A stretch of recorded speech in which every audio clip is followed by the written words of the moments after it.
Buongiorno da Sicilia 24, le principali notizie.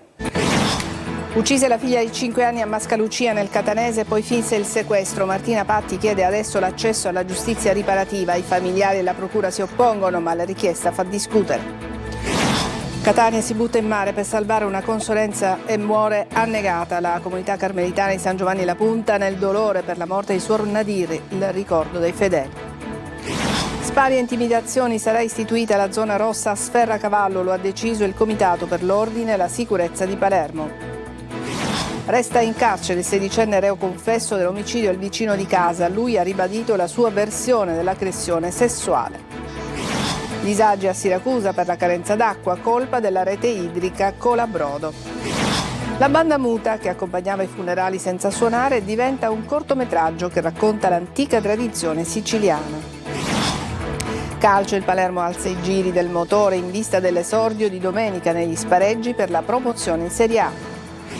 In Lega Pro, oggi il Catania riprende la preparazione play-off. Domani alle 12 il sorteggio che stabilirà l'avversaria dei rossazzurri.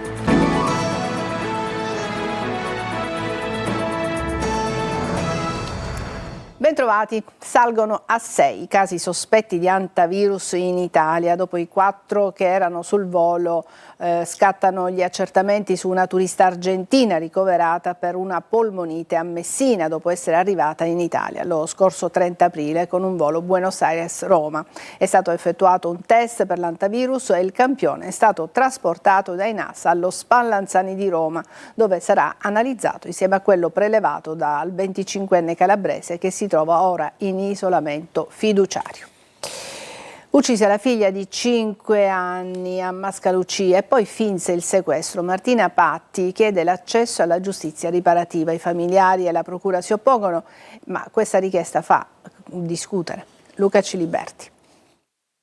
È bastata la notizia per suscitare indignazione tra i familiari e nell'opinione pubblica. Eppure la richiesta di accesso alla giustizia riparativa da parte di Martina Patti, la madre che il 13 giugno del 2022 uccise Elena, la figlia di 5 anni, ne ha occultato il cadavere inscenandone poi il sequestro, riporta nella mente e nelle vene dei familiari un dolore incancellabile. La mancanza di consenso a che la Patti possa svolgere questo percorso di giustizia riparativa non è certamente dettato da una sorta di vendetta, ma è dettato da un dolore, da una cicatrice certamente insanabile che i miei assistiti e soprattutto il papà ha.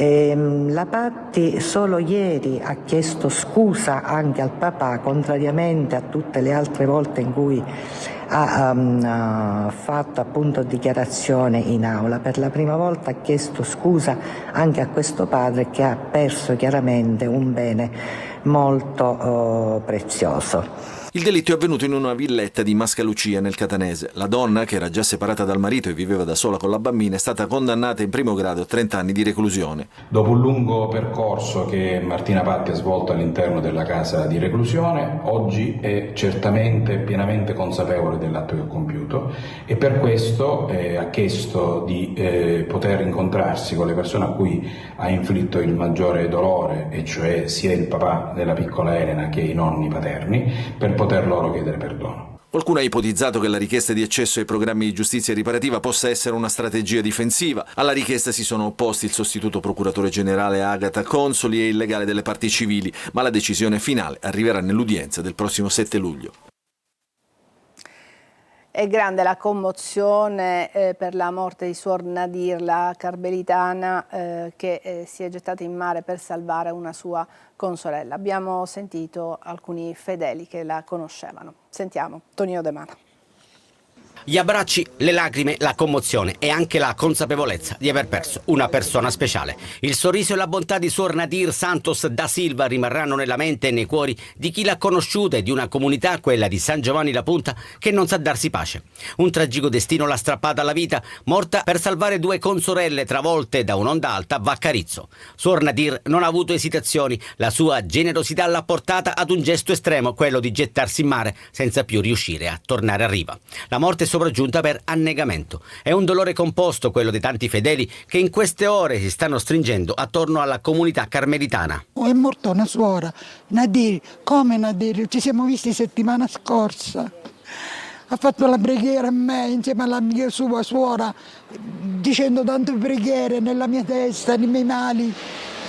No, non può essere. Il Signore l'ha chiamata in quel momento, in quel posto, in quella occasione, per quella missione. Tramite lei, che abbiamo avuto un gruppo di preghiera Fiamma Viva, ci sono state tante conversioni e guarigioni di tante persone che erano lontane da Dio. Sconvolto anche padre Domenico Cosentino. Siamo scossi, però siamo anche pieni di speranza, perché sappiamo che lei continuerà a seguirci dal cielo e pregherà sicuramente perché la nostra fede si rafforzi. È morta giovane per salvare delle vite, allora come si può spiegare dal punto di vista religioso quanto accaduto? Lei era madre e come madre salva i figli. I funerali di Suor Nadir saranno celebrati giovedì alle 16 nella chiesa madre di San Giovanni la Punta. Saranno presieduti dall'arcivescovo di Catania, Monsignor Luigi Renna. Alessia, la piccola tifosa rosanero, non ce l'ha fatta. La bimba di 8 anni, malata di tumore, si è spenta questa notte. Le sue condizioni si erano aggravate nelle ultime settimane. Oggi sarà allestita la camera ardente allo stadio Renzo Barbera. Restiamo a Palermo. Dopo le recenti intimidazioni a Sferacavallo e allo Zen, il prefetto di Palermo, Massimo Mariani, ha disposto un rafforzamento dei controlli e dei presidi delle forze dell'ordine, soprattutto nelle ore notturne. La decisione è stata presa al termine di un comitato per l'ordine e la sicurezza con procura e vertici delle forze dell'ordine, mentre proseguono gli incontri con le associazioni anti-racket, commercianti e imprenditori. Marco Gulla. Maggiori controlli e presidi sia a Sferacavallo che allo Zen, soprattutto nelle ore notturne. Queste le prime misure adottate dal prefetto di Palermo Massimo Mariani per contenere l'escalation di violenza e intimidazioni che sta terrorizzando il territorio. La borgata marinara sarà dunque sorvegliata ancora di più dalle forze dell'ordine, che dovranno anche dare un forte segnale all'interno dello Zen. In prefettura Palermo, alla presenza anche del procuratore Maurizio De Lucia, sono stati analizzati gli ultimi episodi criminosi. Sempre nel pomeriggio si è tenuto un secondo incontro con le associazioni anti-racket che stanno assistendo i commercianti vittime delle intimidazioni. Domani sarà invece la volta delle associazioni dei commercianti e degli imprenditori. Assoimpresa è vicina alle imprese, naturalmente, col nostro sportello anti-racket e anti-usura, quindi invitiamo tutti coloro che hanno in qualche modo bisogno di avere un ascolto e di essere assistiti. Naturalmente noi siamo disponibili e ben lieti di stare vicino alle imprese che decidono di stare dalla parte della legalità. Domani sera a Sferacavallo, a partire dalle 21, si terrà una via matris per le vie della borgata marinara, alla presenza dell'arcivescovo di Palermo, Corrado Lorefice. E c'è un aggiornamento sulla notizia d'apertura. Sono negativi i test sull'antivirus che sono stati effettuati sulla turista argentina che è ricoverata a Messina per polmonite e che proviene da una zona endemica dell'Argentina. I campioni della turista sono stati analizzati allo Spallanzani, così come del giovane calabrese che si trova in isolamento fiduciario. Quindi una buona notizia. Non ha convinto neanche il giudice per le indagini preliminari la storia del minorenne reo confesso dell'omicidio di Pietro De Luca. Il magistrato ha disposto la custodia cautelare per il ragazzo che sostiene di aver ucciso per difendersi da un'aggressione sessuale. Manlio Viola. Resta nel carcere minorile del Malaspina di Palermo il ragazzino di 16 anni reo confesso dell'omicidio di Pietro De Luca, l'infermiere 69enne in pensione, assassinato a colpi di tubo in testa nel suo casolare di via Buon Pensiero al villaggio Santa Rosalia sulle sponde del fiume Oreto a Palermo. Il GIP non ha convalidato il fermo disposto per indiziato di delitto perché mancava il presupposto del pericolo di fuga, ma ha emesso un ordine di carcerazione in questa fase difficile dell'inchiesta. Il ragazzo ha ribadito la sua versione dei fatti, sostenendo di aver ucciso per difendersi da un'aggressione sessuale da parte dell'anziano dopo aver accettato un invito a bere un bicchiere d'acqua. Una versione che non ha convinto neanche il magistrato, però il ragazzo deve spiegare perché portava con sé il tubo usato nell'omicidio e soprattutto perché ha sferato non 1 o 2 colpi ma almeno 5 o 6 fendenti, secondo gli ultimi rilievi. Permane poi il buco di 12 ore fra la morte dell'uomo e la confessione del minore, che si è spontaneamente presentato in questura a mezzanotte. Ma non convince neanche la tesi della famiglia della vittima, che parla di una tragica tentata rapina. Infine, le ultime indagini suggeriscono che qualcuno abbia spostato il cadavere di De Luca e dunque che il ragazzino sia stato aiutato forse non a commettere il delitto, ma a modificare la scena prima di presentarsi in questura. I finanzieri del comando provinciale di Catania hanno arrestato una persona che trasportava a bordo di un'autovettura circa 4,5 kg di cocaina. I militari hanno sottoposto a controllo un veicolo intimando l'alta all'uscita del casello autostradale di Acireale. Al momento del controllo il conducente di origine catanese è apparso sin da subito agitato, motivo che ha insospettito i finanzieri tanto da indurli a effettuare una perquisizione della persona e anche dell'automobile. Le attività di ricerca hanno permesso di rinvenire 4 panetti di cocaina occultati all'interno di un pannello laterale del sedile posteriore. La droga, una volta immessa nel mercato, avrebbe fruttato proventi per quasi 1 milione di euro. Fecero finta di iniettare il vaccino anti-Covid durante la pandemia. Confermata in appello la condanna per i 2 infermieri Giorgia Camarda e Filippo Accetta, rispettivamente a 6 anni e 4 anni e 6 mesi. In cambio di 100 o 400 euro gettavano le dosi su un batuffolo di cotone e i Novax andavano via con il certificato necessario per avere il Green Pass. Rissa finita nel sangue ad Aragona. 4 giovani tunisini si sono affrontati con bottiglie di vetro rotte. Un ferito è stato trasferito in ospedale dopo aver perso molto sangue. Davide Sarto.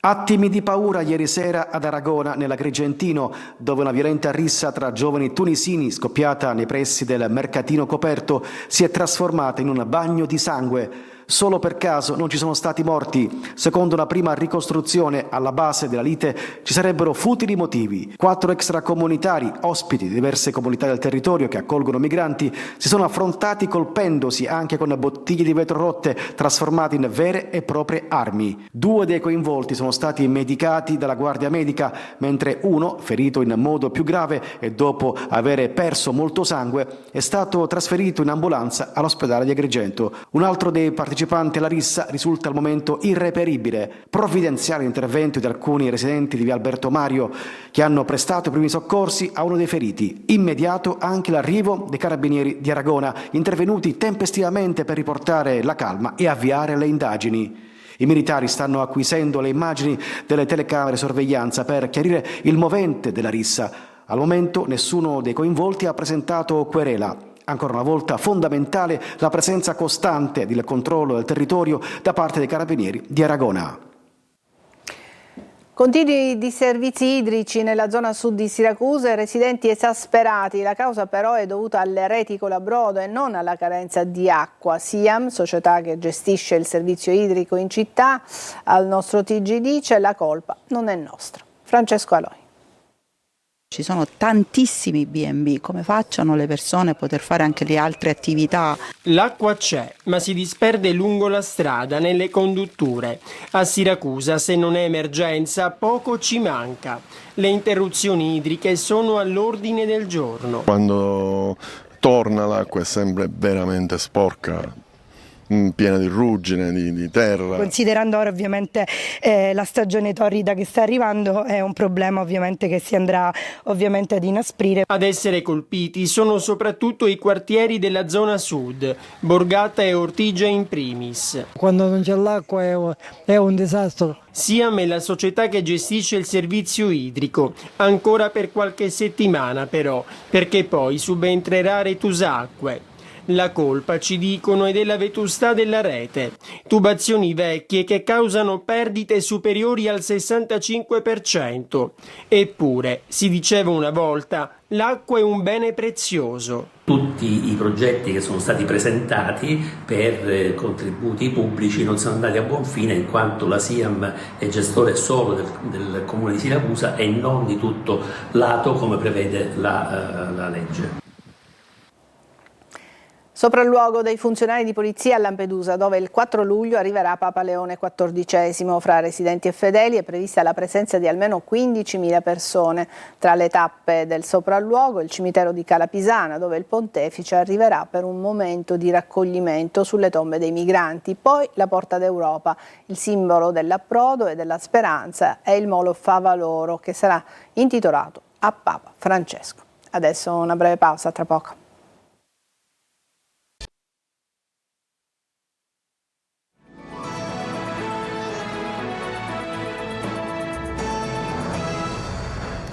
Da Catania al futuro dell'impresa femminile, al via la terza edizione del premio internazionale Linfa Raffaella Mandarano. Sentiamo Orazio Longo. Una iniziativa che guarda al futuro dell'innovazione nel nome di Raffaella Mandarano, manager catanese, visionaria, appassionata, attenta ai temi della sostenibilità e dell'impatto sociale, scomparsa prematuramente nel gennaio del 2024. A Catania prende il via la terza edizione del premio internazionale Linfa, dedicato all'imprenditoria femminile giovanile e rivolto a donne tra i 18 e i 35 anni. Il premio consiste in un percorso di formazione imprenditoriale del valore di 10.000 euro più un 2.000 euro di pocket money, che dura 4 mesi e permette di sviluppare l'impresa dall'idea imprenditoriale fino alla formazione, alla costituzione della start-up e l'accompagnamento anche successivo fino a inserire l'impresa in un ambiente, in un ecosistema che le permette di svilupparsi. Il premio gode del patrocinio dell'Università di Catania, della Camera di Commercio del Sud-Est Sicilia e di Humanitas Istituto Clinico Catanese. A sostenere l'iniziativa anche realtà che con Mandarano hanno condiviso visione, progetti e percorsi di crescita da quando a 25 anni fondò la sua prima azienda. La partecipazione è gratuita, il bando e il form di iscrizione sono disponibili fino al 16 settembre sul sito associazionemandarano.org. La consegna del premio è prevista per il 9 ottobre. Adesso vi parliamo della Banda Muta, il cortometraggio scritto e diretto da Alessia Bottone e liberamente ispirato all'omonimo racconto di Gaetano Savatteri. Desiree Ferlito. Un funerale senza musica, senza applausi, solo il peso del silenzio. È da qui che parte La Banda Muta, il nuovo cortometraggio scritto e diretto da Alessia Bottone, ispirato all'omonimo racconto dello scrittore siciliano Gaetano Savatteri. Ambientato nella Sicilia degli anni 30, riporta alla luce una tradizione ormai scomparsa, quella della banda muta, chiamata ad accompagnare i funerali senza suonare, in segno di rispetto per il dolore.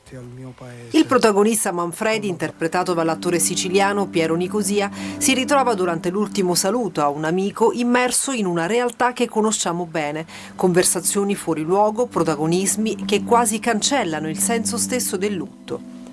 Perché oggi anche il dolore sembra aver bisogno di essere mostrato, fotografato, condiviso. Dai funerali delle celebrità ai selfie davanti alle tragedie, il silenzio sembra diventato insopportabile. E allora La Banda Muta non racconta solo una tradizione siciliana dimenticata, ma mette a confronto due mondi, quello di ieri dove il rispetto passava dall'assenza di rumore e quello contemporaneo dove spesso il bisogno di esserci supera persino il bisogno di raccoglimento.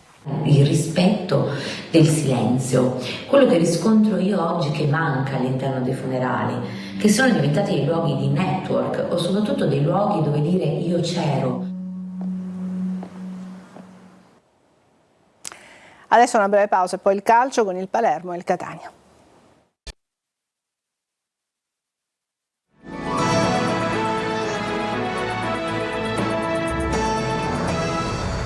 Eccoci al calcio, il Palermo alza i giri del motore in vista dell'esordio ai playoff che sarà domenica sera, allenamento a porte aperte al Barbera, ma sentiamo Marco Gullà.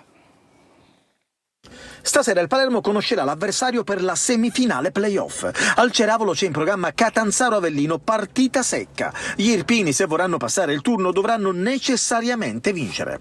Il Palermo quindi inizia a lavorare in vista della gara d'andata che si giocherà domenica sera fuori casa. Ieri seduta d'allenamento a porta aperta al Barbera, anche se con una coda polemica da parte di molti tifosi rosanero che per entrare hanno dovuto attendere anche un'ora fuori dallo stadio a causa della registrazione in un portale per l'ingresso al Barbera. Gli ultras rosanero hanno poi abbandonato gli spalti in segno di protesta. Non sono mancati però applausi e cori per la squadra di Pippo Inzaghi. Inzaghi per la gara di domenica sera alle 20 tornerà a schierare i suoi fedelissimi. Dopo il turnover delle ultime 2 giornate, giocatori come Ranocchi e Segre torneranno titolari, così come Palumbo sulla tre quarti alle spalle di Poyampalo. Unico dubbio il ballottaggio tra Jonsen e Leduaron. E poi in difesa potrebbe essere arretrato Pierozzi con Rui Modesto titolare sulla corsia di destra a centrocampo. Giornata di riposo per il Catania, rientrato in sede dopo il ritiro. Oggi la ripresa degli allenamenti in vista del sorteggio di domani che stabilirà l'avversaria nei play-off. Marco Carli. Una giornata di pausa dopo il ritiro e in vista dei playoff. Il Catania è tornato in sede e riprenderà il lavoro mercoledì mattina. Giovedì, giornata importante perché ci sarà il sorteggio in cui si capirà l'avversaria dei rossazzurri dopo il ritorno del primo turno della fase nazionale. Teste di serie favorite dal risultato dell'andata e dal regolamento, che prevede il passaggio del turno anche in caso di risultato complessivo di parità. Se passassero tutte le squadre impegnate in casa nel ritorno, il Catania nei quarti non potrebbe affrontare il Ravenna, che sarebbe la migliore delle qualificate. Se i romagnoli non andassero avanti, diventerebbe testa di serie la Salernitana ed in seguito il Renate. In bianco, nella grafica, le squadre ancora in corsa e il loro ranking. Mercoledì sera ne resteranno solo 8, fra cui il Catania, che giovedì giocherà l'amichevole con il Santa Venerina al Massimino. Intanto si è parlato molto in queste settimane del cammino delle seconde classificate al termine della stagione regolare nei successivi playoff. Su 9 edizioni, le seconde nei vari gironi hanno avuto la meglio 4 volte. Numeri, dati, scaramanzie a cui aggrapparsi che Toscano probabilmente non vuole neanche sentire. La parola per fortuna passerà a breve al campo. Da domenica anche il Catania farà sul serio. Noi ci fermiamo qui, la prossima edizione di Sicilia 24 alle 14. Grazie per averci seguito, buona giornata, vi lascio alla rassegna stampa con Lorena Dolci.